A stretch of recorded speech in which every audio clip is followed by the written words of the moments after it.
Says उपरे बसी जप करि हेबो कि? प्रेमानंद देले स्पष्ट उत्तर।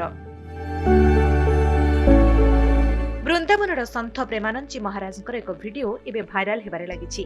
भगवान का ना जेकोसी अवस्था नहीं हेबो, किंतु गुरु मंत्र जप करने को शास्त्र रे भिन्न नियम रही जहा से स्पष्ट भाव में बुझाई कहिसेंती।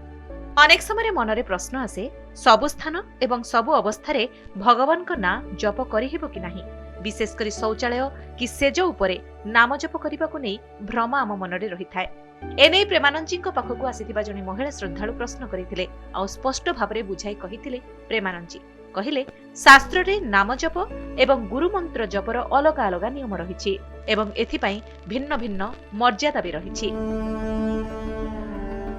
महाराज जी कहिसंती, हाँ एपरि करा जाई पारे। शौचालय रे थाई भी ठाकुरंक नाम जप करा जाई परिबो। शास्त्र रे कुहा जाईछि, अपवित्रः पवित्रो वा सर्वावस्था गतोपि वा जह स्मरेत पुंडरीकाक्षं स बाह्याभ्यंतरः शुचिः।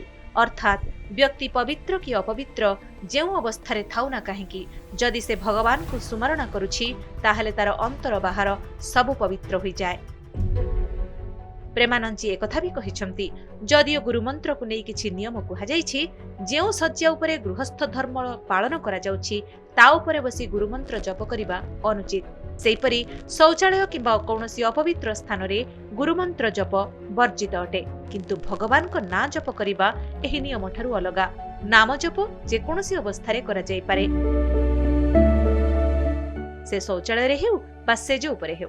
नाम स्मरण करिबारे कौनसी प्रतिबंधक नाही, कारण यह स्वयं पवित्र करुथिबा माध्यम। एहार अर्थ व्यक्ति प्रति परिस्थिति रे भगवान का नाम जप करि परिबो, कारण एहा उभय मन और आत्मा को शुद्ध करिथाए एवं मनुष्य को भगवान को निकटतर कराए। आज के दिन में सन्थ प्रेमानंद जी को ज्ञान पाई अनेक व्यक्ति निज जीवन को सुधारिबा को चेष्टा करुछंती। निजर विभिन्न द्वंद्व और प्रश्न नहीं तांका पाखक आसुछंती एवं सतज्ञान नहीं निज जीवन शैली को सजाडुछंती। ब्यूरो रिपोर्ट, कनक डिजिटल।